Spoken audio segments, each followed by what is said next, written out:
प्यारे बच्चों, LGR study में आप सभी का स्वागत है। जैसा कि आप सभी जान रहे हैं कि साइंस में जो है हम अभी जो है बायोलॉजी का एक चैप्टर पढ़ रहे हैं जिसका नाम है आनुवंशिकता एवं जैव विकास। इस चैप्टर का एक क्लास ऑलरेडी हो चुका है। आज इस चैप्टर का आपका सेकेंड क्लास जो है होने वाला है। काफ़ी महत्वपूर्ण चीज़ वगैरह हम लोग डिस्कशन करेंगे।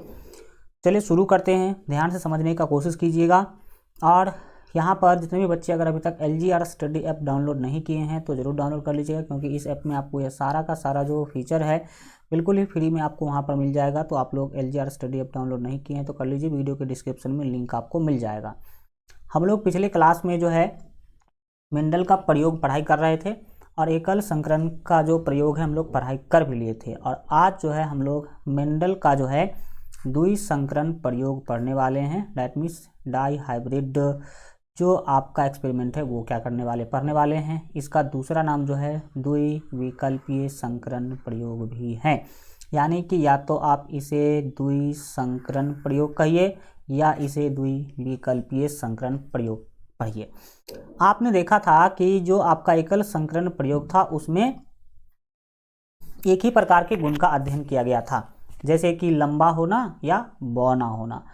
तो उसमें परागण करवाया गया था, लेकिन अध्ययन एक ही प्रकार के चीज़ों का किया गया था कि लंबा और बौना पौधा का जब क्रॉस करवाया जाएगा तो फिर प्रथम पीढ़ी में और दूसरे पीढ़ी में क्या जो है आनुवंशिकता देखी जाएगी। लेकिन इसका नाम ही है द्विसंकरण प्रयोग। ठीक है, इसमें आपको पता होना चाहिए कि दो अलग अलग टाइप के जो गुण हैं उसका अध्ययन किया जाएगा और दो जोड़ा जो है ना गुणों का यहाँ पर जो है क्रॉस के अंदर जो है हम लोग डिटेल जानने वाले हैं। मटर के दो पौधों के दो जोड़ी विकल्पी है ना लक्षणों के मध्य दो जोड़ी विकल्पी लक्षण, यानी कि ऐसा दो जोड़ा लक्षण जिसके विकल्प है, जैसे कि बीज का रंग, जैसे कि ये आपका पीला होना या फिर जो है उजला होना, और जैसे कि आपके बीज का आकार झुर्रीदार होना या गोल होना, इस तरह के इसके बीज जो है क्या करेंगे हम लोग क्रॉस संकरण को द्विसंकरण क्रॉस कहा जाता है। इसमें याद रखें कि दो जोड़ी लक्षणों का क्या किया जाता है, संकरण करवाया जाता है। दो जोड़ी लक्षण वाले पौधों में संकरण करवाया जाता है और देखा जाता है कि क्या आनुवंशिकता अगले पीढ़ी में देखने को मिलती है। जैसे कि अगर बात किया जाए तो हम लोग पहले जो हम ये संकरण करवाने वाले हैं वो गोल व पीले बीज का झुर्रीदार व हरे बीज के साथ जो है पौधा संकरण करवाने वाले हैं। आपने देखा होगा कि मटर का जो बीज होता है कई बार पूरे राउंड शेप में देखने को मिलेगा, गोल गोल मिलेगा पूरा, और एक झुर्रीदार, यानी कि एक तो मिलेगा गोल पूरा गोल और एक मिलेगा झुर्रीदार कुछ इस टाइप वाला बीज। तो इसे कहेंगे गोल बीज, इसे कहेंगे झुर्रीदार बीज। और दो कलर के होते हैं, पीले और हरे। मटर के जो दाने होते हैं, मटर के जो बीज होते हैं वो दो प्रकार के होते हैं, पीले होते हैं और हरे होते हैं। तो हमने एक ऐसा पौधा लिया जिसका बीज गोल है और पीला है, और एक ऐसा पौधा लिया जिसका बीज झुर्रीदार है लेकिन वो हरा है। अब इस दोनों पौधा के बीच हम क्या करवाएंगे, संकरण करवाएंगे। तो देखिएगा कि क्या होता है। देखिए, गोल व पीले बीज, गोल के लिए जो है ना जो युग्मक यूज किया गया है वो बड़ा यूज किया गया है, आर। बड़ा आर मतलब ये राउंड होगा, पूरा राउंड। आर मतलब राउंड, सीधे समझ लीजिए। आर राउंड मीन्स गोल, राउंड मीन्स गोल। तो गोल के लिए जो युग्मक लिया गया है वो इसको बड़ा आर से सूचित किया गया है। और दूसरा है जो पीला के लिए जो युग्मक लिया गया है वो वाई, बड़ा वाई यूज किया गया है। इसके बाद जो आपके झुर्रीदार है, झुर्रीदार के लिए याद रखिएगा छोटा आर युग्मक जो है उस युग्मक से सूचित किया गया, और हरा को छोटा वाई युग्मक से सूचित किया गया है। तो हम एक ऐसा पेड़ लेंगे जिसका बीज गोल है और पीला है, और दूसरा ऐसा पेड़ लेंगे जिसमें बीज है झुर्रीदार और हरे कलर का है, और जो है इन पौधों के बीच जो है हम लोग क्या करवाएंगे, संकरण करवाएंगे। यानी कि इस दोनों के परागण से हम पौधा तैयार करेंगे और उसका अध्ययन करेंगे कि आखिर फर्स्ट पीढ़ी में क्या गुण देखने को मिलता है। तो चलिए हम ये करने की जो है कोशिश करते हैं एक प्रयोग के माध्यम से। हमने ले लिया गोल व पीले बीज, जिसका जो है यहाँ पर आप देख सकते हैं कि जो कारक है वह RRYY है। इसके बाद एक ले लिया झुर्रीदार व हरे बीज के 4 युग्मक ले लिया हमने, और गोल व पीले के हमने यहाँ पर 4 युग्मक ऑलरेडी ले लिया है। अब इसका हम करवाएंगे संकरण। होता क्या है समझिए, यहाँ से R लेकर के इधर देखिए, इधर जो युग्मक है यहाँ से यहाँ तक जो आपको 5 युग्मक दिखाई दे रहे हैं वो गोल व पीले के युग्मक है, और यहाँ से यहाँ जो आपको 4 युग्मक दिखाई दे रहे हैं वो झुर्रीदार व हरे बीज के क्या है, युग्मक है। अब इस दोनों के साथ अगर क्रॉस करवाइएगा तो क्या प्रोसेस देखने को मिलेगा, पहले यहाँ समझ लीजिए। ये एक बीज है और इस बीज के बीच अगर क्रॉस करवाइएगा तो मान लीजिए कि यहाँ से बड़ा R और बड़ा Y लेकर के एक युग्मक तैयार किया गया, और यहाँ से छोटा r और छोटा y लेकर एक युग्मक तैयार किया गया।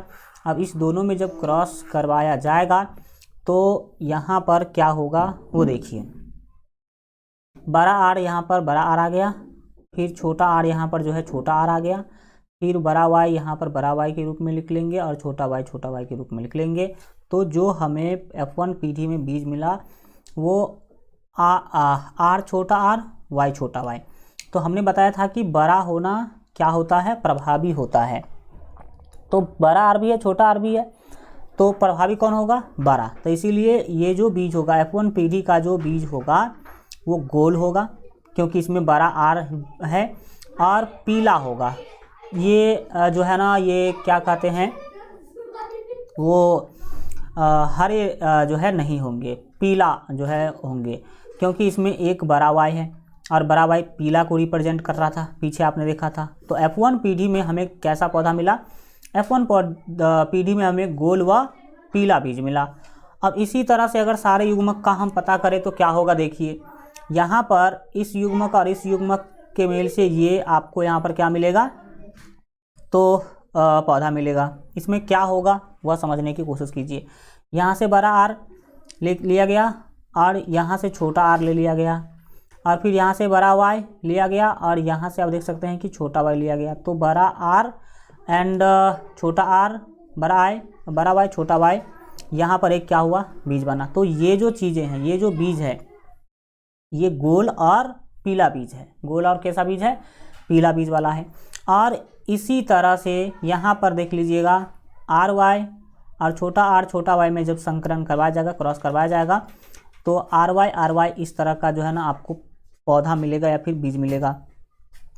और यही प्रोसेस इसमें पूरे में होता है, इसमें पूरे में होता है यही सेम प्रोसेस। तो यानी कि हम यह कह सकते हैं कि अगर एक शुद्ध गोल व पीले बीज का शुद्ध झुर्रीदार और शुद्ध हरे बीज के साथ अगर संकरण करवाया जाता है तो प्रथम पीढ़ी में यानी कि F1 पीढ़ी में सभी पौधे गोल व पीले बीज वाले होते हैं।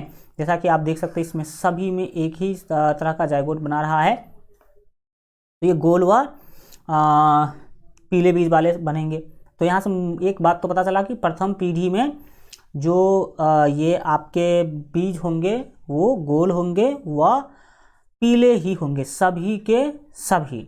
यहाँ पर दो बात है, यहाँ पर दो गुण दिखाया जा रहा है। एक तो रंग वाला, एक तो रंग का गुण दिखाया जा रहा है जिसमें पीला है और दूसरा हरा है, और दूसरा गुण दिखाया जा रहा है गोल या झुर्रीदार का, गोल का और झुर्रीदार का। तो याद रखिएगा कि गोल जो चीज़ है वो आकार है और पीला क्या है, रंग है। तो ये दोनों जो गुण है वो एक दूसरे को कभी भी प्रभावित नहीं करती है, वो एक दूसरे से समझ लीजिए कि फ्री होकर के, स्वतंत्र होकर अपने आनुवंशिकताओं को आगे बढ़ाते हैं। ऐसा नहीं है कि गोल होने से रंग प्रभावित हो जाएगा या रंग यानी कि पीला या फिर हरा प्रभावित होगा, या फिर हरा से गोल या झुर्रीदार का कोई संबंध है? कोई संबंध नहीं रहता है।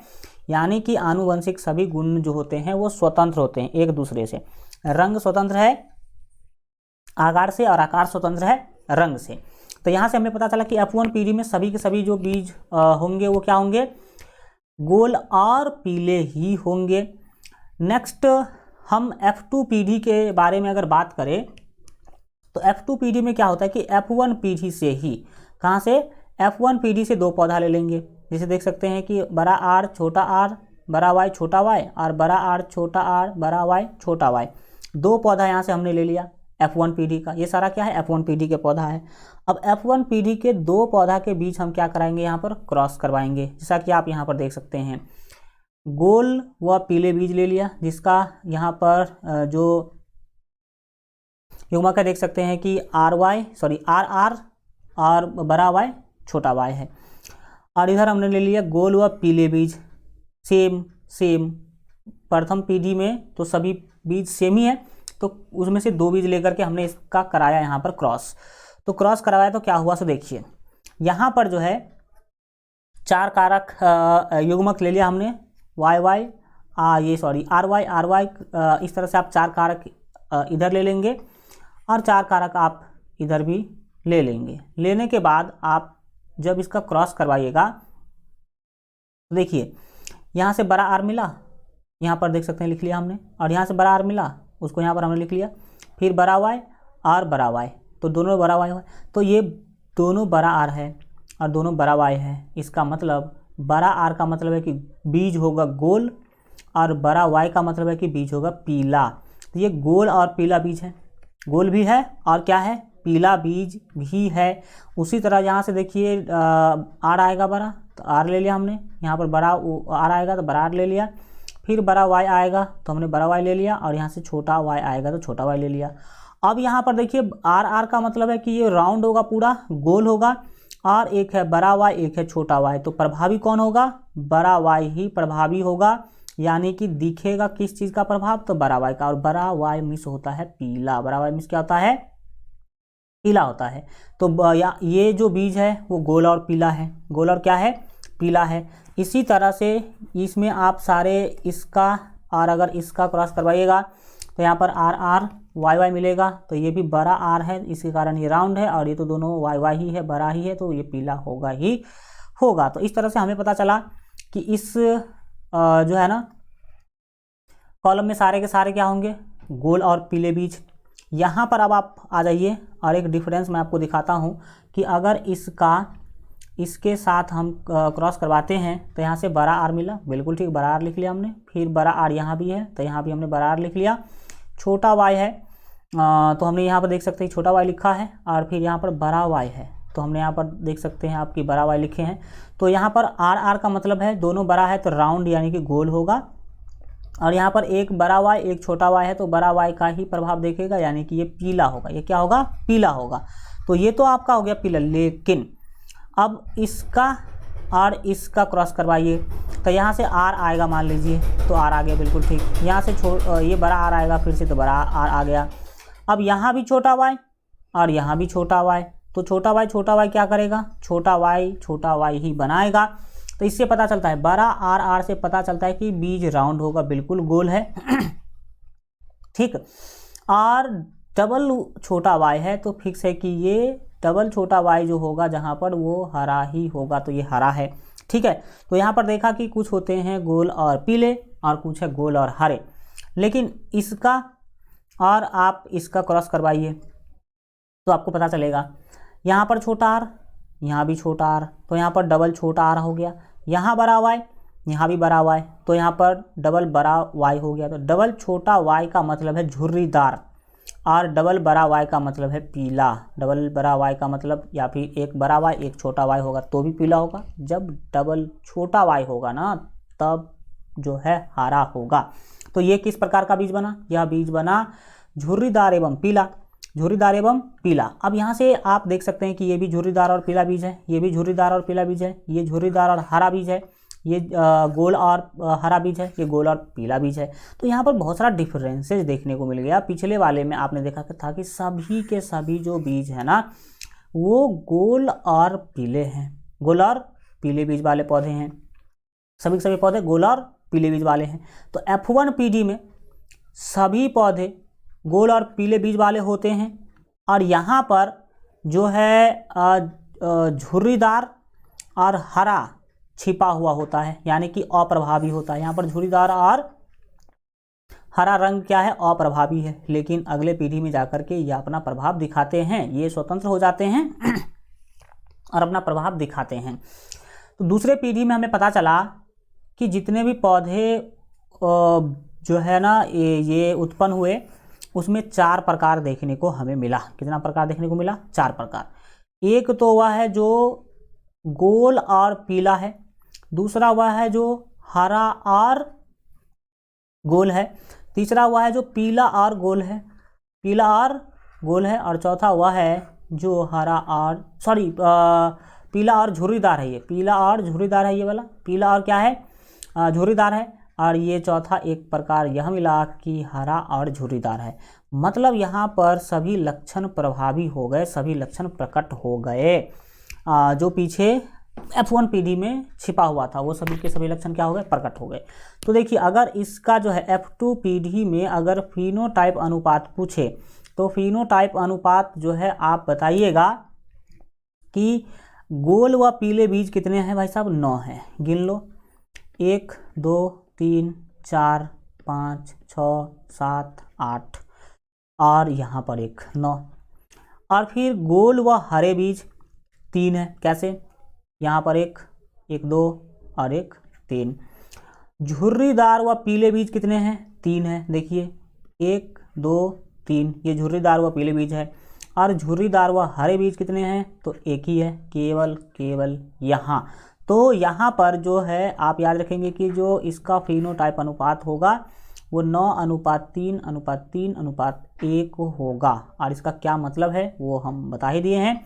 इसका मतलब है कि गोल व पीले बीज 9 होंगे, गोल व हरे बीज 3 होंगे, झुर्रीदार व पीले बीज 3 होंगे, और झुर्रीदार व हरे बीज 1 होंगे। ये बीज नहीं, बीज वाला पौधा, ठीक है।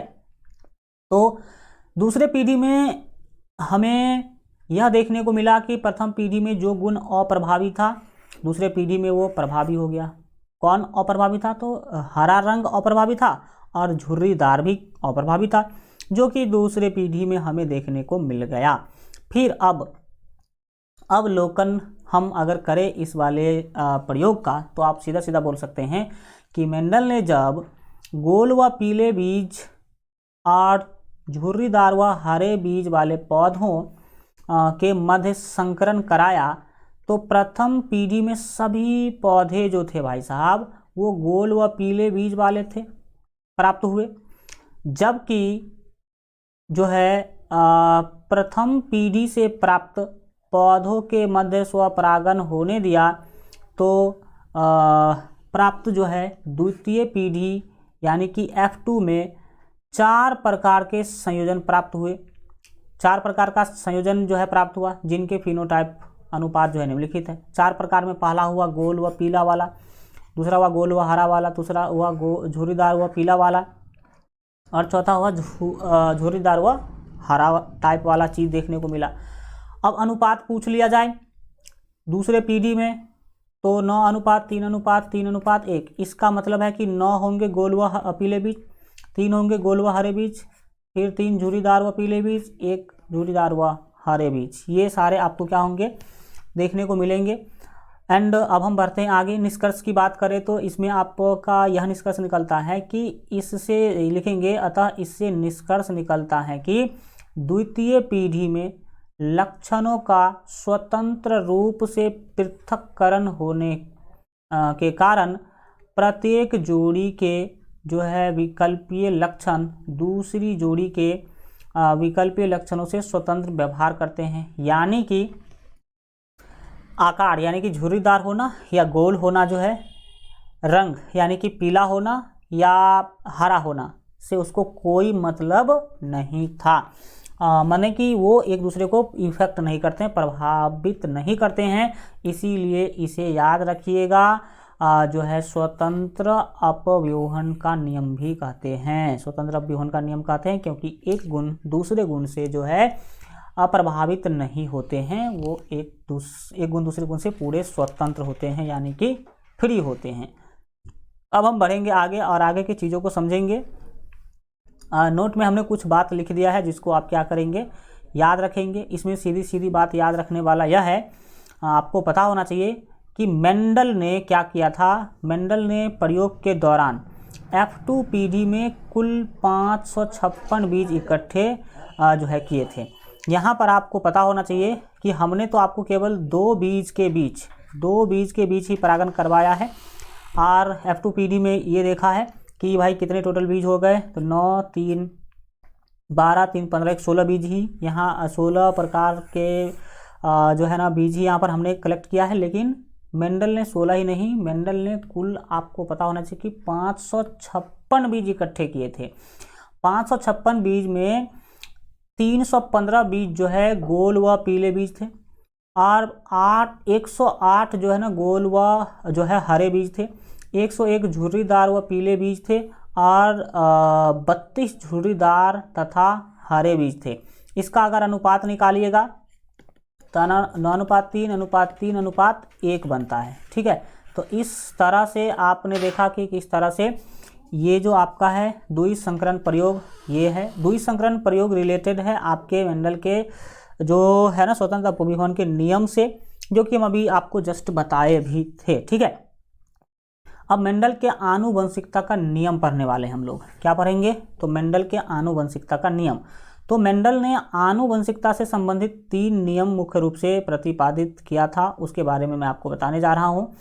पहला है प्रभाविता का नियम, लॉ ऑफ डोमिनेंस। ठीक, दूसरा प्यारे बच्चों आपका पृथक्करण का नियम, इसे ही विसंयोजन का नियम भी कहते हैं, या इसे लॉ ऑफ सेग्रीगेशन भी जो है कहा जाता है। 3 नामों से इसे पुकार सकते हैं। और तीसरा है स्वतंत्र अपव्यूहन का नियम, जो अभी द्विसंकरण नियम में आप पढ़ भी लिए हैं एक तरह से मान लीजिए, तो क्योंकि वही सेम टू सेम कंसेप्ट यहाँ पर पढ़ना होता है। और पृथक्करण का नियम भी जो है ना, हाँ, वो आप पढ़े थे ऊपर दूसरी पीढ़ी के लिए। ठीक है, तो अब हम इस तीनों का बहुत ही डिटेल में अध्ययन करने वाले हैं, एक एक करके तीनों नियम के बारे में क्या करेंगे, पढ़ेंगे। सबसे पहला हमारा प्रभाविता का नियम। प्रभाविता के नियम में क्या है, देखिए इस नियम के अनुसार क्या होता है कि जब 2 परस्पर विरोधी लक्षणों वाले पौधों के बीच जो है परागण क्रिया होती हैं, तो निषेचन के उपरांत प्रथम पीढ़ी में केवल एक ही लक्षण प्रकट होते हैं, दूसरे लक्षण अप्रभावी रहती हैं। जो लक्षण प्रकट होता है वह प्रभावी लक्षण होता है। बिल्कुल सही, हमने आपको बताया था इससे पीछे कि एक ले लिया हमने लंबा पौधा और एक ले लिया हमने बौना पौधा, अब इस दोनों के बीच हमने संकरण करवाया था, तो कुल हमें 4 पौधा मिला था। कुल कितने पौधा मिले थे, 4, और 4 के 4 जो पौधे हैं प्यारे बच्चों वो लंबा था। 4 के 4 क्या था भाई, ये इस तरह का हमें मिला था कि नहीं पौधा, एक टी और एक छोटा टी वाला। तो 4 के 4 पौधे क्या थे भाई साहब, 4 के 4 पौधे लंबे थे। आप अगर पीछे क्लास देखे होंगे पिछले क्लास को, तो यहाँ पर क्या हुआ कि लंबा वाला गुण तो दिखा, लेकिन छोटा होने का गुण हो गया गायब, यानी कि छिप गया। तो जो दिखता है वो प्रभावी लक्षण कहलाता है, और जो गायब हो जाता है प्रथम पीढ़ी में वो अप्रभावी लक्षण कहलाता है। तो लंबा होना क्या है, प्रभावी लक्षण है, और छोटा होना प्रभावी लक्षण नहीं है। तो आप इससे यही अनुमान बता सकते हैं कि जो पृथक्करण का नियम है वो क्या कहता है, जब 2 परस्पर विरोधी लक्षणों वाले पौधे के बीच परागण क्रिया कराई जाती है, जैसे हमने लंबा पौधा और बौना पौधा, जो 2 अलग अलग गुण वाले पौधा का जब हमने निषेचन करवाया, तो निषेचन के बाद जो प्रथम पीढ़ी में पौधा मिला वो केवल एक ही लक्षण प्रकट जो है प्रथम पीढ़ी में केवल एक ही लक्षण प्रकट हुआ, जो कि लंबा था। लंबा होना ही लक्षण क्या हुआ, प्रकट हुआ। दूसरा लक्षण अप्रभावी रहा। छोटा होने वाला लक्षण जो छिप गया, जो लक्षण प्रकट होता है वही प्रभावी लक्षण कहलाता है, और जो प्रकट नहीं होता है उसे अप्रभावी लक्षण कहते हैं। लेकिन याद रखिएगा कि जो लक्षण अप्रभावी रह गया था प्रथम पीढ़ी में, वो दूसरे पीढ़ी में दिखने लगता है, और उसे ही हम पृथक्करण का नियम कहते हैं। उसे क्या कहते हैं? पृथक्करण का नियम कहते हैं, जो आप ऑलरेडी पढ़ाई कर चुके हैं। व्याख्या अगर किया जाए प्रभाविता का जो नियम है उसका, तो हम व्याख्या तो कर दिए, फिर यहाँ पर औपचारिक रूप से कर देते हैं। देखिए, जब मेंडल ने लंबी व बौनी जाति के दो अलग अलग मटर के पौधों के बीच कृत्रिम परागण कराया, तब प्रथम पीढ़ी में प्राप्त संकर पौधा जो है लंबे आकार का था। सारे के सारे पौधे कैसे थे? लंबे आकार के थे। बौनापन का लक्षण संकर पौधे में अप्रभावी रूप से छिपा रह गया, यानी कि बौनापन दिखा ही नहीं। इसे आरेख द्वारा इस प्रकार जो है प्रदर्शित किया जाता है।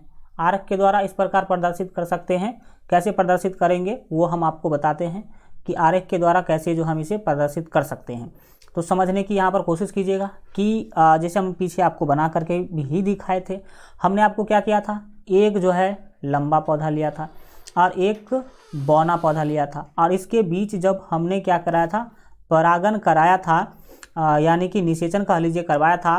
तो आपने देखा था कि 4 पौधा हमें मिला था। यहाँ से लंबा लेकर के, यहाँ से छोटा टी लेकर के, बड़ा टी छोटा टी जो युग्मक बनाया था वो जो है अशुद्ध लंबा था। अशुद्ध लंबा इसे क्यों कहे थे? क्योंकि ये था छोटा टी। ये क्या था भाई साहब? छोटा टी इसमें था, यानी कि बौनापन का गुण इसमें छुपा हुआ था। किसका गुण छुपा हुआ था? बौनापन का गुण छुपा हुआ था। और सभी के सभी पौधे ऐसे ही प्राप्त हुए थे। सभी के सभी पौधे ऐसे ही आपके प्राप्त हुए थे। तो यहाँ पर क्या हुआ? प्रथम पीढ़ी में सारे पौधे लंबे हो गए। सारे पौधे कैसे हो गए? लंबे हो गए। देखने में लंबे हैं, लेकिन जीनोटाइप के अनुसार ये लंबे जो है नहीं है। मतलब इसमें जीन छोटा वाला भी है, लेकिन दिखता बाहर से आपको फिजिकली दिखता है लंबा। तो ये था, और इसमें बौनापन वाला गुण छिप गया। लंबापन वाला गुण तो दिखाई दिया, लेकिन बौनापन वाला गुण क्या हो गया? छिप गया। और यही जो है, यही कहलाता है आपका प्रभाविता का नियम। किसका नियम कहलाता है? प्रभाविता का नियम कहलाता है। इसके बाद हम बात करेंगे पृथक्करण के नियम के बारे में। पृथक्करण का नियम क्या है? प्रथम पीढ़ी में आपने देखा था कि बौनापन का गुण छिप गया था। ये अंदर इसका जीन था, इसके युग्मनक के अंदर जीन छोटा वाला था, लेकिन वो प्रभावी नहीं हो पाया था। लेकिन अब क्या होता है कि जब दो प्रथम पीढ़ी के पौधा के साथ संक्रमण कराया जाता है, जैसे कि एक हमने ये ले लिया और दूसरा हमने ये ले लिया। प्रथम पीढ़ी का ये दोनों पौधा है। प्रथम पीढ़ी के दोनों पौधा के बीच अगर हम संकरण करवाएंगे तो देख लीजिए, यहाँ पर बड़ा टी और यहाँ से बड़ा टी लेकर के बड़ा टी वाला एक पेड़ बनेगा। यहाँ से छोटा टी और यहाँ से बड़ा टी लेकर के क्या बनेगा? तो बड़ा टी छोटा टी वाला एक पेड़ जो है बन सकता है। फिर यहाँ से मान लीजिए कि आपका ले लिया बड़ा टी और यहाँ से ले लिया आपका छोटा टी, तो ये बड़ा टी और छोटा टी वाला एक पेड़ जो है बन जाएगा। फिर यहाँ से छोटा टी ले लिया, ठीक, और यहाँ से फिर से क्या ले लिया? छोटा टी ले लिया, तो ये एक पेड़ बन गया। तो ये तो शुद्ध लंबा हुआ और ये शुद्ध बौना हो गया। लेकिन ये फिर से देख लीजिए कि संकर लंबा हुआ, यानी कि अशुद्ध लंबा। अशुद्ध लंबा क्यों? क्योंकि इसमें एक जो है ना, एक बौनापन वाला भी गुण है। तो यहाँ पर क्या हुआ? आपने देखा था इसमें प्रभाविता के नियम में कि प्रथम पीढ़ी में बौनापन वाला गुण छिप गया था। सभी के सभी पौधे लंबे हो गए थे, यानी कि बौनापन वाला इसका जो गुण है वो क्या हो गया था? छिप गया था। लेकिन जब दूसरे पीढ़ी की बात करी जाएगी तो दूसरे पीढ़ी में देख लीजिए वो गुण दिख रहा है। वो गुण क्या दिख रहा है? दिख रहा है। ये कैसा पौधा है? ये शुद्ध बौना पौधा है। ये क्या है? बौना पौधा है। ये दोनों संकर लंबा कहलाएगा, संकर लंबा कहलाएगा, और ये शुद्ध लंबा कहलाएगा। क्या कहलाएगा? शुद्ध लंबा कहलाएगा। तो दूसरे पीढ़ी में आकर के जो गुण है वो अलग हो गया, शुद्ध लंबा वाला अलग और शुद्ध बौना वाला अलग हो गया। तो अलग होना ही तो पृथक्करण कहलाता है, अलग होना ही क्या कहलाता है, पृथक्करण कहलाता है। कैसे आप इसका व्याख्या करेंगे हमें बोलिएगा कि इस नियम के अनुसार प्रथम पीढ़ी यानी कि F1 से प्राप्त संकर पौधों में जब स्वपरागन होता है तो अगली पीढ़ी यानी कि F2 में वे लक्षण पृथक हो जाते हैं, पृथक यानी कि अलग हो जाते हैं, अलग हो जाते हैं यानी कि दिखाई देने लगते हैं। जो लक्षण जो है ना प्रथम पीढ़ी में जो है प्रभावी थे या फिर अप्रभावी थे, ठीक है, प्रभावी था या जो भी अप्रभावी था वो यहाँ पर क्या हो जाता है, अलग हो जाता है। क्या हो जाता है, अलग हो जाता है, जैसा कि हमने आपको डायग्राम में अभी दिखाया भी। व्याख्या की बात करें तो जो है हम निम्नलिखित डायग्राम से आपको व्याख्या भी समझा सकते हैं, जो ऑलरेडी हम पहले ही बना के दिखाए थे। एक हमने अशुद्ध पौधा ले लिया, दूसरा भी अशुद्ध लंबा पौधा ले लिया। प्रथम पीढ़ी का ये पौधा है, अब इसमें हमने परागन करवाया तो ये तो मिला आपको शुद्ध लंबा और ये दोनों मिल गया अशुद्ध लंबा और ये मिला शुद्ध बौना। क्या बन गया, शुद्ध बौना। तो बौनापन वाला गुण पहले में छिप गया था और यहाँ पर प्रकट हो गया और ये दिख रहा था, लेकिन यहाँ भी क्या हो गया, ये पृथक हो गया यानी कि अलग हो गया। तो इसी कारण से इसे हम पृथक्करण का नियम भी प्यारे बच्चों कहते हैं। पृथक्करण का नियम पूछे तो आप ऐसे इसका इसको डिस्क्राइब कर सकते हैं। 5 मार्क के क्वेश्चन या फिर 3 मार्क में आपको ये पूछे जा सकते हैं, ठीक है। अगर हम इसको चेकर बोर्ड से समझे तो चेकर बोर्ड में भी समझ सकते हैं कि एक हमने ले लिया अशुद्ध लंबा और दूसरा भी अशुद्ध लंबा पौधा ले लिया, यहाँ से टी ले करके और फिर यहाँ से बड़ा टी ले करके ये बन जाएगा शुद्ध लंबा। यहाँ से आपका बड़ा टी लेकर के और यहाँ से छोटा टी लेकर के बन जाएगा अशुद्ध लंबा।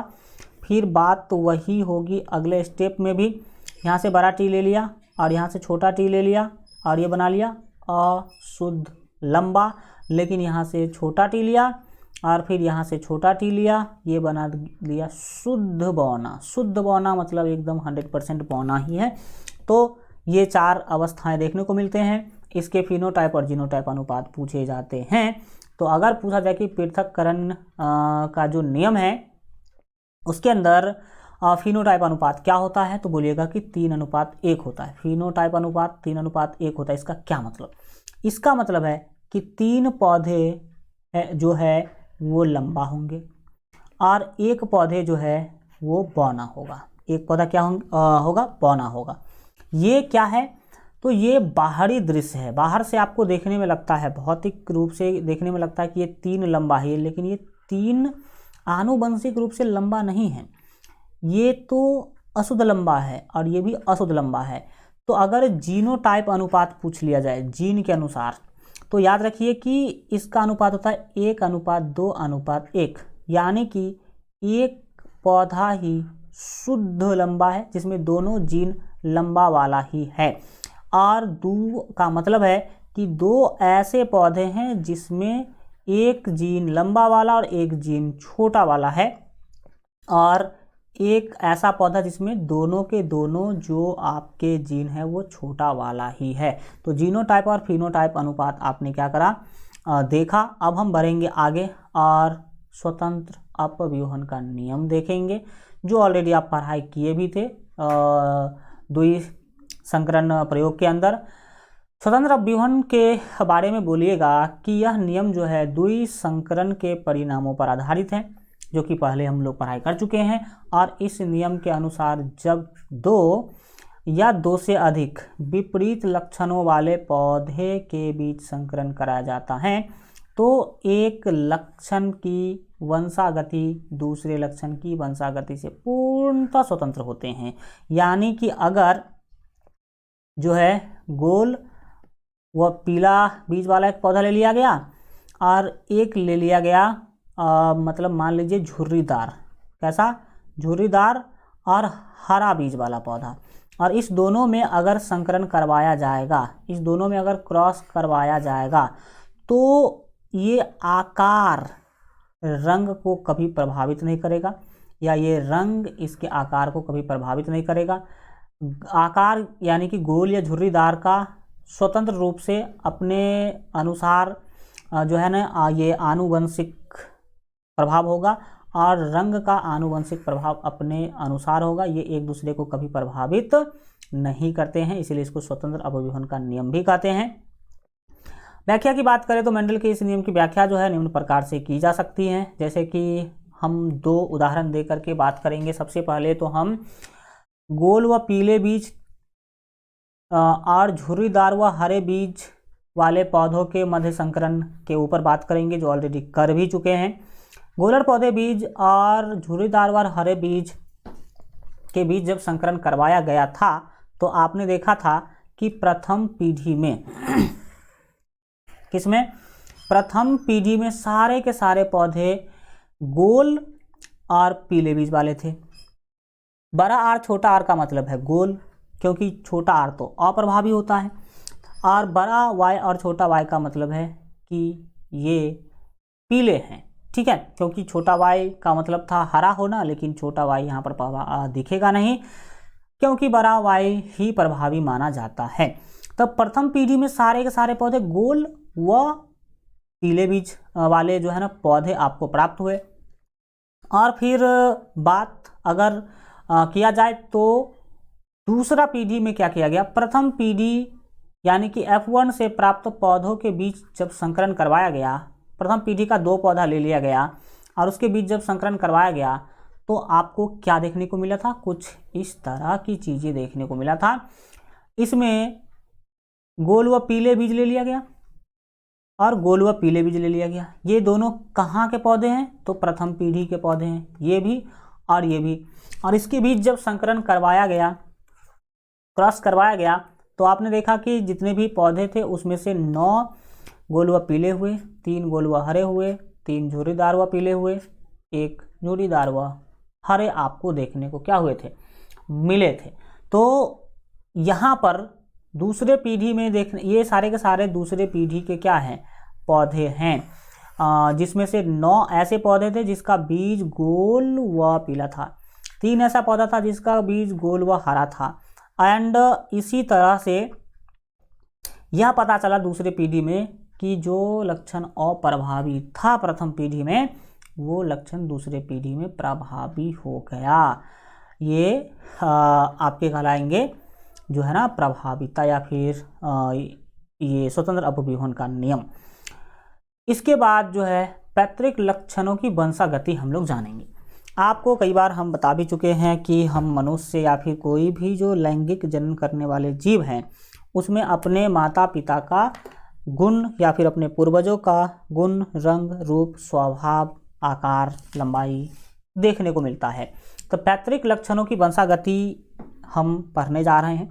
इसमें सबसे पहले बात करेंगे कि देखिए पैतृक लक्षण जो है ना एक पीढ़ी से दूसरे पीढ़ी में कैसे जाता है, मतलब माता पिता का लक्षण बच्चों में कैसे जाता है। तो इसके लिए 3 चीज़ जिम्मेवार है, जिसमें सबसे फेमस है DNA। सबसे फेमस कौन है, DNA। तो देखिए पैतृक लक्षण एक पीढ़ी से दूसरे पीढ़ी में जो है गुण सूत्र, पैतृक लक्षण एक पीढ़ी से दूसरे पीढ़ी में जो है गुण सूत्र के माध्यम से या DNA या जीन के माध्यम से स्थानांतरित होते हैं। यानी कि माता पिता के गुण को बच्चों में ले जाने का काम यही 3 लोग करते हैं। एक तो है गुणसूत्र, एक है DNA और एक है जीन। इसी 3 के माध्यम से जो है स्थानांतरित होते हैं माता पिता के गुण बच्चों में। तो अब हमें जानना होगा गुणसूत्र क्या है, DNA क्या है और जीन क्या है। तीनों के बारे में बहुत ज़्यादा डिटेल में हम जानने वाले हैं। सबसे पहले हम गर्दन में मोड़ते हैं गुणसूत्र का। भाई साहब गुणसूत्र क्या है, देखिए वे सूत्रबद्ध रचनाएं जो कि कोशिका विभाजन के समय केंद्रक में दिखाई देती हैं गुणसूत्र कहलाती हैं। केंद्रक में क्या होती है, दिखाई देती है, वही क्या कहलाती है, गुणसूत्र कहलाती है। ये इसका सिंपल परिभाषा है। आप याद रखें इससे रिलेटेड ऐतिहासिक एक पॉइंट कि गुणसूत्र की खोज सन 1875 ईस्वी में स्टार्सबर्गर ने किया था। पूछ ले कोई तो आप बता सकते हैं, जनरली साइंस के एग्जाम में तो नहीं आएगा, बस ये पूछ सकता है कि हाँ भाई साहब स्टार्सबर्ग ने खोज किया था ये, लेकिन डेट नहीं पूछेगा आपके एग्जाम में, ठीक है। गुणसूत्र का पता लगाया था कि हाँ मनुष्य में गुणसूत्र भी होते हैं, मैं अभी इस तीनों का कुंडली खोलने वाला हूँ कि गुणसूत्र क्या होता है, डीएनए क्या होता है, जीन क्या होता है, सब बताने वाला हूँ। लेकिन धैर्य से रहो, आप शुरू से अंत तक देखते रहो, सारे के सारी चीज़ आपको पता चल जाएंगे। गुणसूत्र के कार्य के बारे में देख लीजिए भाई, इसका काम क्या है। पहला, गुणसूत्र पर जीन पाए जाते हैं, गुणसूत्र पर ही डीएनए भी पाए जाते हैं और गुणसूत्र पर ही जीन भी पाए जाते हैं। हम आपको फिगर के माध्यम से पूरा एनालिसिस करके समझाएंगे। तो गुणसूत्र पर जीन पाए जाते हैं। जीन में सभी प्रकार की आनुवंशिक सूचनाएं जो है कोडेड होती हैं, यानी कि कूटबद्ध तरीका से वहाँ पर सारी आनुवंशिक सूचनाएं रखी रहती है। किस पर? जीन पर। दूसरा है कि गुणसूत्र प्रोटीन संश्लेषण को नियंत्रित करते हैं। हमारे शरीर में कितना प्रोटीन बनेगा, कितना नहीं बनेगा, इसको भी कंट्रोल करने का काम है। तीसरा, गुणसूत्र कोशिका विभाजन और कोशिका विकास में सहायक है। चौथा है कि गुणसूत्र एंजाइमों के संश्लेषण को नियंत्रित करते हैं, कितने एंजाइम हमें रिलीज करना है, ये कंट्रोलिंग का काम गुणसूत्र ही करते हैं। गुणसूत्र द्विगुणित होकर अपनी अनुकृति यानी कि कॉपी बनाते हैं। गुणसूत्र जो है वो 2 गुना या फिर समझ लीजिए टूट करके, डबल टूट करके वो अपने कॉपी बनाते रहते हैं और दूसरी पीढ़ी में आनुवंशिक सूचनाओं को पहुंचाते हैं। यानी कि आनुवंशिक सूचना ले जाने वाला गुणसूत्र भी है, गुणसूत्र भी ले जाता है और जीन भी ले जाता है और डीएनए भी ले जाता है। लेकिन सबसे महत्वपूर्ण कौन है? डीएनए। आनुवंशिक गुण को माता पिता से संतान तक पहुंचाने के लिए सबसे महत्वपूर्ण कौन है? तो वो है डीएनए। गुणसूत्र माता पिता और संतान के बीच योजक कड़ी के रूप में कार्य करती है। योजक कड़ी मतलब माता पिता को संतान से जोड़कर रखने के काम में ये काम करता है। यानी कि माता पिता का भावनात्मक या फिर जो संवेगात्मक चीज़ें हैं या फिर गुण, स्वभाव, लक्षण, ये सभी जोड़ने का काम करता है। नेक्स्ट है कि कुछ गुणसूत्र लिंग गुणसूत्र कहलाते हैं और वे जीवों में लिंग यानी कि लड़का या लड़की का निर्धारण करते हैं।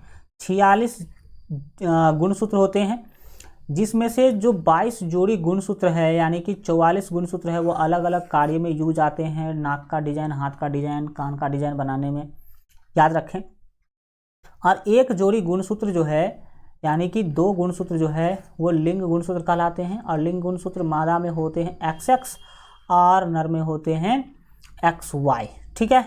और यही XY मुख्य रूप से लिंग निर्धारण करता है, लड़का होगा या लड़की होगी। तो XY गुणसूत्र को लिंग गुणसूत्र कहते हैं मुख्य रूप से। इसे तो भाई कुछ आप लिंग गुणसूत्र कहेंगे, बट इसमें तो कोई यही नहीं है क्योंकि इसके पास XX ही है, तो ये तो देगा अभी तो XX ही। लेकिन ये निर्भर करता है कि लड़का होगा कि लड़की होगी। अगर पिता के ओर से X मिला तो लड़की, पिता के ओर से Y मिला तो लड़का। इस चीज़ों को हम आगे लिंग निर्धारण में पूरे डिटेल से हम आपको क्या करेंगे, बताएंगे। गुणसूत्र जीवों में विभिन्नताएं भी उत्पन्न करती हैं। डिफरेंसेस जो देखने को मिलता है जीवों के अंदर वो गुणसूत्र के कारण ही होता है।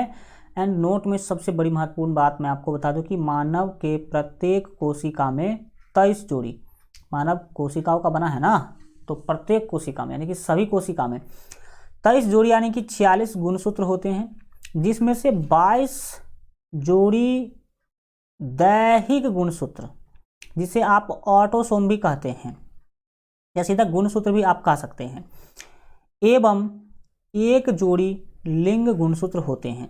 ये 22 जोड़ी जो है इसी का काम है अंग का निर्माण करना, हाथ, नाक, कान, ये सब का निर्माण करना। जिसमें एक गुणसूत्र ज़्यादा हो जाता है उसमें कोई एक अंग देखिएगा कि बढ़ जाता है, और जिसमें एक गुणसूत्र कमी हो गई उसका एक अंग ही नहीं बनता है। किसी किसी में आपने 6 उंगली देखा होगा, वो सब गुणसूत्र के कारण ही होता है। और किसी किसी में देखा होगा कि कान ही नहीं है, कान ही गायब है, तो वो भी गुणसूत्र के कारण ही होता है। और बाकी के जो बचे 1 जोड़ी वो लिंग गुणसूत्र कहलाता है और यही लड़का या लड़की होगा यह निर्धारण करने का काम करता है, ये आप याद रखें। अब हम बात करेंगे डीएनए के बारे में। तो डीएनए याद रखिएगा, डीएनए अणुओं का एक समूह है। किसका समूह है? ये अणु का समूह होता है। जो पैतृक लक्षणों को एक पीढ़ी से दूसरे पीढ़ी में पहुंचाने का कार्य करती है। भाई साहब, गुणसूत्र भी एक पीढ़ी से दूसरे पीढ़ी में लक्षण को पहुंचाने का काम करती है और यह भी करती है। ठीक है, हम इसके बारे में और डिटेल बात हम आगे करने वाले हैं। एंड दूसरा चीज़ आपको याद रखना है, ध्यान रखना है, नोट में मैंने बहुत सारी चीज़ें लिख दिया है कि बहुत सारे जीन मिलकर डीएनए बनाते हैं और बहुत सारे डीएनए मिलकर एक गुणसूत्र बनाते हैं। और गुणसूत्र जो है कोशिका के केंद्रक में पाया जाता है। गुणसूत्र कहाँ पाया जाता है? कोशिका के केंद्रक में। और प्रत्येक कोशिका में 46 गुणसूत्र पाए जाते हैं। यहाँ पर आप फिगर के माध्यम से समझेंगे चकाचक। ये क्या है? सेल है, यानी कि मानव कोशिका है। मानव कोशिका का ये जो ब्लू वाला पार्ट दिख रहा है ये केंद्रक है। मानव कोशिका का यह क्या है? केंद्रक है। ये मानव कोशिका का क्या है भाई साहब? केंद्रक। एक अलग फिगर और लेते हैं, उसमें समझाते हैं आपको। देख लीजिए, यहाँ पर वो सेम फिगर है लेकिन हल्का यहाँ पर ब्लर दिख रहा होगा। ये है मान लीजिए आपका मानव कोशिका, और ये मानव कोशिका का केंद्रक यानी कि बीच वाला भाग है। केंद्रक यानी कि बीच वाला भाग है। और इसी केंद्रक में एक कोशिका में 46 गुणसूत्र पाए जाते हैं। कैसे पाए जाते हैं? 46। और ये है क्रोमोजोम यानी कि एक जोड़ा गुणसूत्र। ये एक गुणसूत्र नहीं है, ये गुणसूत्र एक नहीं है। कितने हैं? हमने इस केंद्रक में से मान लीजिए कि एक जोड़ा गुणसूत्र, ये 2 गुणसूत्र है। कितने गुणसूत्र है? 2 गुणसूत्र हमने निकाल लिया। अब इस गुणसूत्र को खींचिएगा, जैसे रबर खींचते हैं ना, तो यहाँ से पकड़ के इसको खींचा जाएगा ना, तो कुछ इस तरह का रचना बनता है। जब इसको आप यहाँ से पकड़ के खींचिएगा तो कुछ इस तरह का क्या होती है? रचना बनती है, जिसमें याद रखिएगा कि यहाँ से लेकर के यहाँ तक का पूरा पार्ट जो है डीएनए कहलाएगा। मतलब जो यहाँ से खींचा आपने वो क्या है? डीएनए, यानी कि डीएनए है। और डीएनए के एक छोटा से टुकड़ा को, डीएनए के एक छोटे से टुकड़ा को हम कहते हैं जीन। क्या कहते हैं? डीएनए के एक छोटा से टुकड़ा को क्या कहते हैं? जीन कहते हैं। पहली बात मैं बता दूं, एक तो ये गुणसूत्र छोटा, और उस गुणसूत्र में हजारों डीएनए हैं। हजारों क्या है? डीएनए है। तो डीएनए गुणसूत्र से भी छोटा हो गया होगा, और अब डीएनए में हजारों जीन हैं, तो डीएनए से भी छोटा हो गया कौन भाई साहब? जीन हो गया। तो आप देखिए, ये तो आपका फिर ऐसे खींचा तो आपका ऐसा ये आकृति मान लीजिए बन गया, और फिर से आप इसको अगर इसे समेट दीजिएगा ना, जैसे समेटते हैं समेट दीजिएगा, तो ये फिर से क्रोमोजोम यानी कि गुणसूत्र बन जाएगा। इस फिगर में आप क्लियर देख सकते हैं। ये सेल है आपका, कोशिका है, और इस कोशिका के केंद्रक में पाए जाते हैं गुणसूत्र। यहाँ पर हमने लिख ही दिया है कि कोशिका के केंद्रक में पाए जाते हैं गुणसूत्र। गुणसूत्र कोशिका के केंद्रक में पाए जाते हैं। अब गुणसूत्र जो है वो आप याद रखिए कि बहुत सारे जो है ना डीएनए को मिलाकर एक गुणसूत्र बनते हैं। बहुत सारा डीएनए को मिलाकर एक गुणसूत्र बना है। यहाँ से आप एक गुणसूत्र देख सकते हैं, इसको खींचिएगा तो कुछ इस तरह का जो है ना संरचना बनती है, और ये संरचना डीएनए कहलाती है। यही संरचना जो स्प्रिंग के जैसी आपको डबल हेलिक्स वाला है ये, तो ये डीएनए कहलाती है। अब इस डीएनए के एक छोटे से टुकड़ा को जीन कह सकते हैं। डीएनए के एक छोटे से टुकड़ा को क्या कह सकते हैं? जीन कह सकते हैं। आप हम आशा करते हैं कि आप लोग समझ गए होंगे कि गुणसूत्र क्या है, डीएनए क्या है और जीन क्या है। तो यहाँ पर सबसे बड़ा है गुणसूत्र, और गुणसूत्र के अंदर ही डीएनए है, और डीएनए के अंदर जीन है। तो अगर एग्जाम में क्वेश्चन आता है कि निम्नलिखित में से कौन माता पिता के गुणों को बच्चों में ट्रांसफ़र करने का काम करता है, यानी कि स्थानांतरित करने का काम करता है, तो अगर ऑप्शन गुणसूत्र रहा तो आप गुणसूत्र में लगा देंगे आंसर। अगर डीएनए रहा तो डीएनए में टिक कर सकते हैं, और अगर जीन रहा तो जीन में भी टिक कर सकते हैं, क्योंकि भाई साहब ये तीनों तो मिल के ही बना है, तीनों तो गुणसूत्र ही है। लेकिन अगर एग्जाम में ऐसा ऑप्शन आ जाए जिसमें ये तीनों दिखाई दे, गुणसूत्र भी, जीन भी और डीएनए भी, मान लीजिए क्वेश्चन था कि निम्नलिखित में से कौन माता पिता के गुणों को संतान में ट्रांसफर करने का काम करता है, संतान में भेजने का काम करता है? ए ऑप्शन गुणसूत्र, बी ऑप्शन डीएनए, और सी ऑप्शन जीन, तब क्या करेंगे आप? तब क्या करेंगे बताइए? तब आपका आंसर क्या होना चाहिए? तो वहाँ पर याद रखिएगा कि आंसर आपका DNA होगा। वहाँ पर आंसर क्या होगा? DNA, क्योंकि सबसे जो महत्वपूर्ण है इन सबों में वो कौन है? DNA है। याद रहेगा? तो ये चीज़ें आप याद रखें। तो यहाँ पर आपने क्या देखा कि तीनों का रोल सेम है, काम सेम है, क्योंकि तीनों तो एक ही चीज़ तीनों मिलकर के ही एक तरह से कोशिका के केंद्रक का क्या करता है? निर्माण करता है। तो ये नोट हम आशा करते हैं कि समझे होंगे। जो चीज़ बहुत सारे जगहों पे नहीं बताया जाता है और बताएंगी भाई कैसे, पहले तो आपको पता होना चाहिए कि इस इतना डिटेल देने के लिए बहुत चीज़ करना होगा। तो ये सब चीज़ें आप देख पा रहे हैं जो कई जगहों पे टीचर इसको इग्नोर कर देते हैं और या फिर पता नहीं क्यों नहीं बताने का काम करते हैं। यहाँ पर हमने बताया तो आप लोग इसका फ़ायदा उठाइएगा। अब हम बढ़ेंगे आगे और DNA के बारे में दूसरा पॉइंट। गुणसूत्र ही हमारे शरीर का निर्माण करता है, यह आप याद रखें।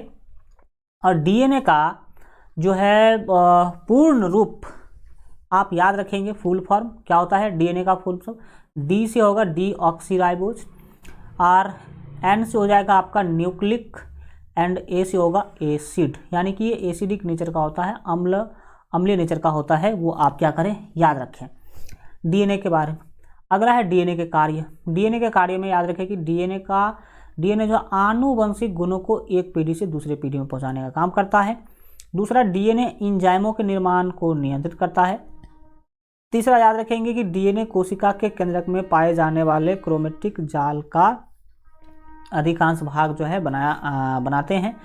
कोशिका के केंद्रक में क्रोमेटिक जाल होता है, उसका निर्माण DNA से ही होता है।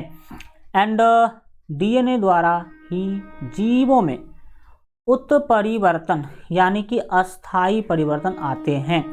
अस्थाई परिवर्तन आते हैं कैसे? अस्थाई परिवर्तन क्या है? आपने देखा होगा कि मनुष्य का विकास बंदर से हुआ है, तो बंदर से हुआ और फिर मनुष्य तो बंदर नहीं न बन गया, तो ये अस्थाई परिवर्तन हुआ हमारे अंदर की नहीं, बंदर से हम मनुष्य बने, और फिर ऐसा तो नहीं हुआ कि मनुष्य से बंदर बन गए, तो ये हो जाता अस्थाई, लेकिन हम लोग तो अस्थाई है।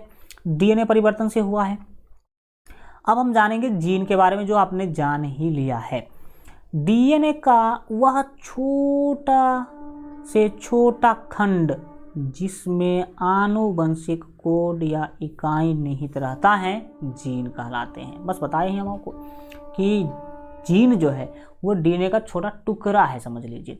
और जीन का प्रमुख कार्य आनुवंशिक लक्षणों को नियंत्रित करना है। आनुवंशिक लक्षणों को क्या करना है बच्चों? तो नियंत्रित करना है। क्या चीज? काम किसका? तो जीन का। एंड नोट में कुछ बातें याद रखिएगा। पहला तो यह है कि गुणसूत्र, DNA एवं जीन तीनों आनुवंशिक गुण को एक पीढ़ी से दूसरे पीढ़ी में स्थानांतरित करते हैं, लेकिन तीनों में DNA सबसे ज़्यादा महत्वपूर्ण है।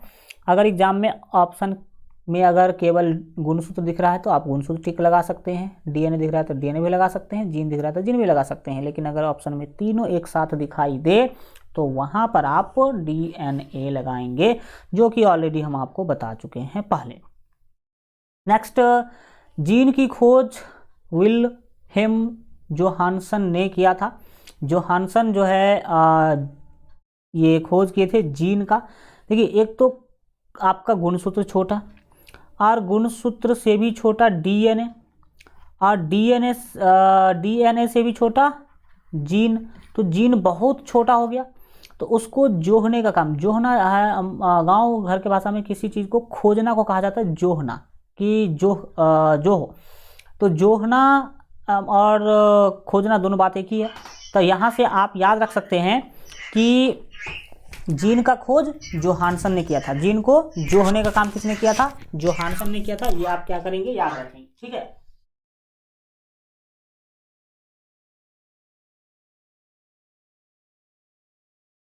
एक मिनट वेट करिए, 1 मिनट। तो जोहानसन आप याद रखेंगे जीन से रिलेटेड व्यक्ति के लिए।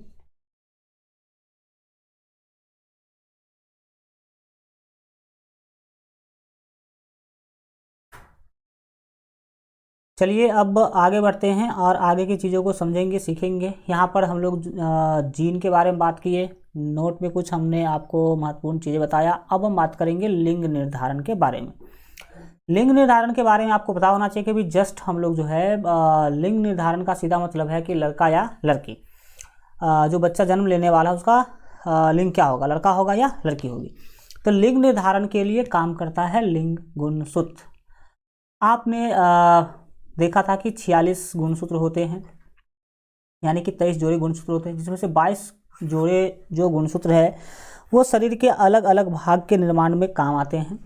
रंग, रूप, सोचन शक्ति, बुद्धि, आकार, नाक, कान, मुंह, हाथ के निर्माण में काम आता है। लेकिन लास्ट जो एक जोड़ा बचता है, 2 गुणसूत्र जो बचता है, वो लिंग निर्धारण में काम करता है। तो पुरुष में जो लिंग गुणसूत्र पाए जाते हैं वो XY, और मादा यानी कि महिलाओं में XX लिंग गुणसूत्र जो है पाए जाते हैं। तो इसी लिंग गुणसूत्र के माध्यम से हमें पता चलता है कि लिंग का निर्धारण जब करेंगे तो कैसा और क्या हो सकता है। तो देखिए, लिंग निर्धारण के प्रोसेस को अगर समझाने के लिए आपको बोले या फिर यह बोला जाए कि बच्चों में लिंग का निर्धारण कैसे होता है, तो यह आप पूरे डिटेल समझा सकते हैं। देखिए, हम सभी जानते हैं कि मानव के प्रत्येक कोशिका में 23 जोड़ी यानी कि 46 गुणसूत्र पाए जाते हैं, जिसमें से 22 जोड़े को दैहिक गुणसूत्र, जिसे आप ऑटोसोम भी बोल सकते हैं, और अंतिम एक जोड़ा जो होता है वही लिंग गुणसूत्र यानी कि सेक्स क्रोमोसोम कहलाते हैं। और मादा में जो लिंग गुणसूत्र हैं वो XX तथा नर में जो लिंग गुणसूत्र है वो XY जो है ना वो होते हैं। नर के इन्हीं लिंग गुणसूत्रों के द्वारा मानव में लिंग का निर्धारण होता है, यानी कि लिंग निर्धारक नर होते हैं, न कि मादा। मादा तो फिक्स है कि वो X ही दे पाएगी, लेकिन ये डेविएशन यानी कि परिवर्तन किसके द्वारा देखने को मिलता है, नर के जो लिंग गुणसूत्र है XY उस के माध्यम से। तो नर के इसी लिंग गुणसूत्र को जो है लिंग के द्वारा जो है लिंग का निर्धारण होता है। तो कई बार जो है ना सामाजिक चीज़ें तो आप जानते ही हैं, कई बार समाज में लड़के पैदा न होने को महिला होने के लिए महिलाओं को दोषी ठहराया जाता है। लेकिन अगर देखा जाए, जो बायोलॉजिकल देखा जाए, तो महिलाएं लड़के पैदा होने के लिए जिम्मेवार है ही नहीं। लड़के या लड़की पैदा जो है वो किस पर निर्भर करता है, नर के लिंग गुणसूत्र पर, यानी कि पुरुष के लिंग गुणसूत्र पर। तो वास्तविकता कुछ और होती है, समाज में कुछ और ही आप कह सकते हैं कि अंधविश्वास चला होता है। दूसरी बात मैं बता दूं कि अगर आपसे कोई पूछे कि लड़का होगा या लड़की होगी, इसके लिए जिम्मेवार कौन है, ठीक है, जवाबदेह कौन है? जिम्मेवार तो है भाई साहब नर, लेकिन जवाबदेह कौन है? कोई नहीं। जवाबदेह क्यों नहीं कोई है? क्योंकि यह एक बायोलॉजिकल प्रोसेस होता है और इसमें किसी का कंट्रोल नहीं होता है, ठीक है, किसी भी पुरुष का कि हम हमारी तरफ से X गुणसूत्र मिलेगा या फिर Y गुणसूत्र मिलेगा। कुछ समझ में आ रहा है? तो ये बातें आप याद रखें, इसके लिए जिम्मेवार कोई नहीं होता है। ये सारे के सारे नेचुरल प्रोसेस होते हैं, बायोलॉजिकल कंसेप्ट है, तो इसमें कोई हमारी कंट्रोलिंग नहीं होती है, ये आप याद रखें। जिन बच्चों को अपने पिता से X गुणसूत्र प्राप्त होता है वह लड़की होती है, और जिन बच्चों को अपने पिता से Y गुणसूत्र प्राप्त होता है वह लड़का होता है। इसको मैं एक फिगर के हेल्प से आपको समझाना चाहता हूँ। देखिए, लिंग गुणसूत्र जो है वो XX पाया जाएगा या XY पाया जाएगा। लिंग गुणसूत्र या तो XX पाया जाएगा या XY पाया जाएगा। तो हमने यहाँ पर लिंग निर्धारण के लिए फिगर का इस्तेमाल किया है। हमने ले लिया नर और दूसरा ले लिया मादा। नर में जो लिंग गुणसूत्र होते हैं वो XY होते हैं, मादा में होते हैं XX। तो मादा तो किसी भी कीमत पर X ही दे पाएगी। अब मान लीजिए हमने इसका कर दिया जो है ना, इसको कहते हैं विभाजन कर दिया। X को इधर ले लिया, Y को इधर, फिर X को इधर और Y को इधर। अब अगर मान लीजिए कि पिता की ओर से X गुणसूत्र मिला और माता की ओर से Y गुणसूत्र X गुणसूत्र मिला, तो संतान में, संतति यानी कि संतान में, तो XX गुणसूत्र हो गया। तो XX गुणसूत्र वाला जो संतान होगा वो मादा होगी। क्या होगी? मादा होगी। अब लेकिन अगली बार फिर से पिता के ओर से x गुणसूत्र ही मिला और फिर मादा के ओर से भी क्या मिला, x गुणसूत्र ही मिला। तो फिर क्या हो गया भाई साहब, तो फिर मादा भ्रूण यानी कि जो संतान होगी वो मादा ही होगी, लड़की ही होगी। यानी कि आप देख पा रहे हैं कि अगर लिंग गुणसूत्र के निषेचन की बात करें तो 4 संभावनाएं बनती हैं, जिसमें से 2 संभावना लड़की का हो रहा है। फिर आगे का हम बात करेंगे। अब अगर पिता की ओर से Y गुणसूत्र मिल गया और माता की ओर से X गुणसूत्र मिला तो XY गुणसूत्र बना, जो कि नर यानी कि पुत्र के उत्पत्ति के लिए माने जाएंगे। और अगर पिता के ओर से फिर से क्या मिला, Y गुणसूत्र, और माता की ओर से अगर X गुणसूत्र मिलता है तो फिर से क्या होंगे, नर जो है ना प्राप्त होंगे। तो यहाँ पर क्या हुआ, आप देख रहे हैं कि जब पिता के ओर से Y गुणसूत्र आ रहा है तो नर पैदा होगा, यानी कि बच्चा जो होगा वो लड़का होगा। लेकिन पिता के ओर से जब X गुणसूत्र मिल रहा है तो मादा यानी कि लड़की पैदा होगी। इसमें मादा यानी कि माता जो है यानी कि महिला जो है, माँ जो है, वो कभी भी जिम्मेवार नहीं होती है। उसके पास तो XX गुणसूत्र ही है, वो किसी भी कीमत पर X ही जो है ना प्रोवाइड कर सकती है। दूसरी बात याद रखें कि लड़का होगा या लड़की होगी, इसकी संभावना हाफ हाफ होता है। यहाँ पर देख सकते हैं कि 4 भ्रूण का निर्माण हो रहा है, जिसमें से 2 क्या है, मादा, और 2 क्या है, नर है। तो हाफ हाफ संभावनाएं होती हैं। ये बायोलॉजिकल कंसेप्ट है, ये आप याद रखने की कोशिश करें। अब हम जैव विकास समझेंगे। जैव विकास क्या है, जीव का विकास ही जैव विकास है। तो जीव का ऐसा नहीं कि आप 2 साल के थे आज 4 साल के हो गए, फिर 10 साल के हो गए, आप 1 फीट के थे आप 5 फीट के हो गए, तो ये विकास नहीं। हम लॉन्ग टर्म वाले विकास की बात करते हैं। जीवों में जैसे जैसे समय बीतता है विकास होता जाता है। तो देखिए कि जैव विकास क्या है। आप सभी जानते हैं कि हम बंदरों के पूर्वज हैं, पता है आपको, हम क्या हैं, बंदरों के पूर्वज हैं। हमें पता होना चाहिए कि हम लोग बंदर के विकास से ही क्या है उत्पन्न हुए हैं। हमारे पूर्वज बंदर हुआ करते थे, वो ऐसे 4 पाँव पर चला करते थे। अभी हम लोग 2 ही पाँव पे चलते हैं ना। अब वो आगे वाला जो हाथ है ना, उसको भी ज़मीन पर रख के ही चलते थे, जैसे बच्चा जैसे गुड़कने का काम करता है वैसा काम करते थे हमारे जो पूर्वज है बंदर है वो। अब आप सोचेंगे कि सर वो क्यों नहीं ऐसे खड़ा होकर चलते थे। तो हमने देखा एक जगह पे कि भाई वो इसलिए नहीं चलते थे क्योंकि उनको खड़ा होकर के चलने में डर लग रहा था। ठीक है, डरते थे वो खड़ा होकर, पूरा ऐसे स्ट्रेट होकर चलने में क्या होते थे, वो डरते थे। इसीलिए वो लोग ऐसे हाथ पाँव जो है ना पृथ्वी पर धरती पर रख के चलते थे। हुआ क्या, फिर धीरे धीरे आप देख सकते हैं कि ये जो ऐसे दोनों हाथ पे चलने का काम करते थे, वो धीरे धीरे उसमें विकास होता गया। वो खड़ा होते गए, खड़ा होते गए, खड़ा होते गए, खड़ा होते होते अब हम लोग पूरा स्ट्रेट हो गए हैं, ज़मीन के साथ 90 डिग्री का कोण बना के चलते हैं। कितना डिग्री का, 90 डिग्री का कोण बना के चलते हैं। तो ये जो प्रोसेस है यहाँ से यहाँ तक आने में 1 दिन में तो नहीं हुआ है। इसके लिए आपको पता होना चाहिए कि लाखों बरस लगा है। लाखों बरस में हम कह सकते हैं कि यहाँ से यहाँ तक विकास करने में लाखों बरस लग गया है।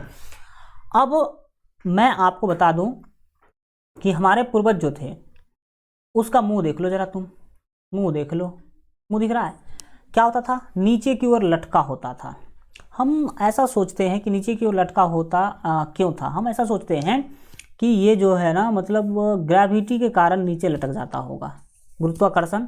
जब हम मुंह को ऐसे नीचे रखेंगे तो मुंह को नीचे रखे रहने के कारण ये हमारा मुंह जो है नीचे नमर जाता था, ऐसे हम मानते हैं। अब जैसे देखते हैं जैसे जैसे खड़ा होता गया है ना, तो इसका मुंह जो है ना आगे भागने की बजाय आप देख सकते हैं धीरे धीरे नीचे भागने लगा है।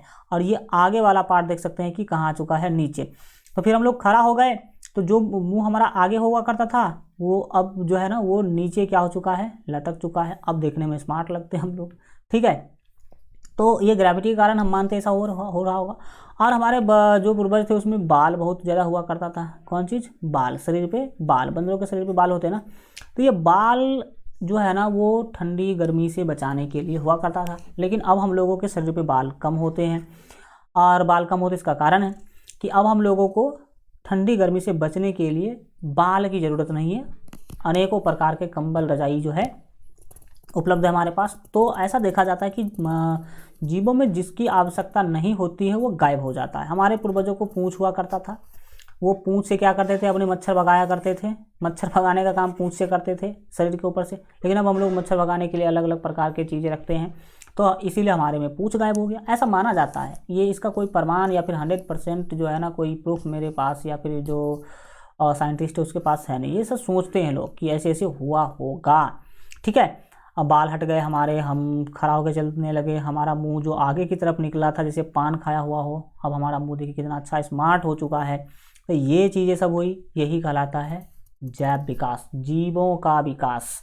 हम अगर आपसे पूछे कि जैव विकास को परिभाषित करें तो बोलिएगा कि जीवधारियों की रचना और व्यवहार में, देखिए यहाँ से यहाँ में दो परिवर्तन हुआ। एक तो हमारा रचना बदल गया, कंस्ट्रक्शन बदल गया हमारा, और दूसरा व्यवहार भी बदल गया। पहले बंदर के जैसे व्यवहार करते थे, आज मनुष्य सभ्य मनुष्य की तरह व्यवहार करते हैं, तो हमारा रचना भी बदल गया और व्यवहार भी बदल गया। इसमें होने वाले मंद और लगातार, ये एकदम बहुत फास्ट परिवर्तन नहीं हुआ है, बहुत धीरे धीरे धीरे धीरे लगातार होता गया है। तो होने वाले मंद और लगातार परिवर्तन का वह जटिल प्रक्रम जो लाखों वर्षों तक चलता रहा है, ये जैव विकास कहलाते हैं। तो हम आशा करते हैं कि आप लोग जैव विकास क्या है वो समझे होंगे।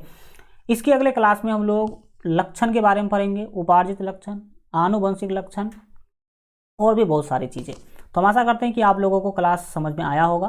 क्लास अच्छा लगा हो तो सेशन को अपने दोस्त मित्र भाई बहन के पास शेयर जरूर कीजिए, बताइए उन्हें कि LGR स्टडी पर इस तरह का क्लास चल रहा है। और मिलते हैं हम फिर आपसे अगले क्लास में, तब तक अपना ख्याल रखिए और LGR स्टडी देखते रहिए। Good bye, take care.